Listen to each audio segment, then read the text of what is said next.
Ramazan, edhe kon shitja pak më e madhe, edhe u bë eksport. Më thonë, na ma shumë e mjallin edhe për eksport. 1 hektar me serë me ndërtu?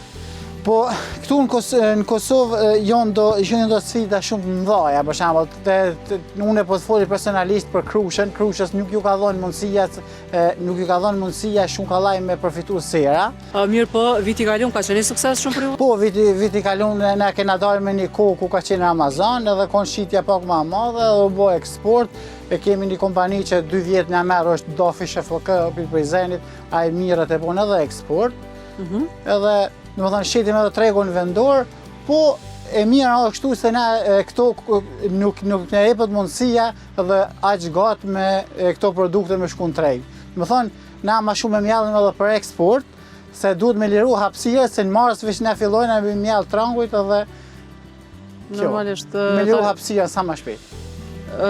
Sepse perimet përgjësi e ka kështu një kohë të caktuar që edhe nuk qëndrojnë shumë, duhet me shfryzu që atë kohë, që në atë kohë me u vjel, me u transportu, me u konsumu edhe gjithçka me përfundu kështu. Po vazhdoj me hece dhe po më intereson me ditë për krejt kësaj sipërfaqes, në një vit i cili ka qenë më i suksesshëm për juve, për krejt këtë eksperiencë, sa si keni arritur me marrë për këtyre serave?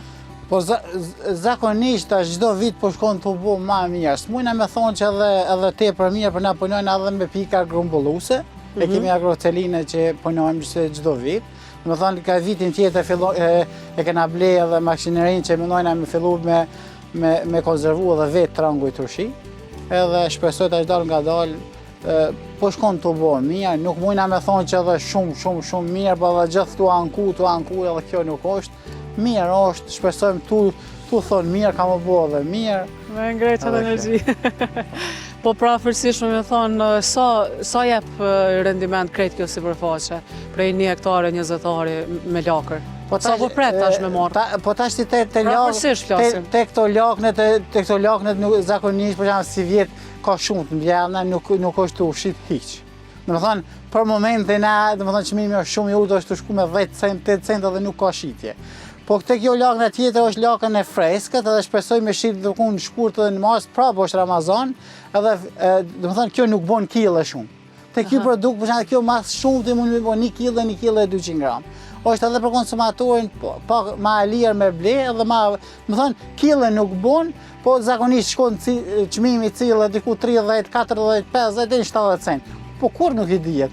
Te bujqësia kur nuk bësh planifikim. Te bujqësia duhesh me lut vesh nëse bëhen, kur bëhen, inshallah shiten, po nëse e mjall çdo vit, ki me fitu. Po nëse në shoh shumica për shembull si vjet shitet, ata në vitin tjetër krejt e mjallin. Te bujqësia çdo vit mjallet njëtën. Po kur fitojsh, Zoti e din. Po kur e ki, e shet. Jo, nuk muj me thasë sepse këto 2-3 vitet e fundit, paktën bujqësi çmimet nuk kanë qenë të këqija. Ka qenë goxha të mira dhe të levërditshme, po flas përgjithësi bujqësi, jo vetëm për kulturën e lakrës. Mirë po, kuptohet që rendimenti është varësisht prej kushteve atmosferike,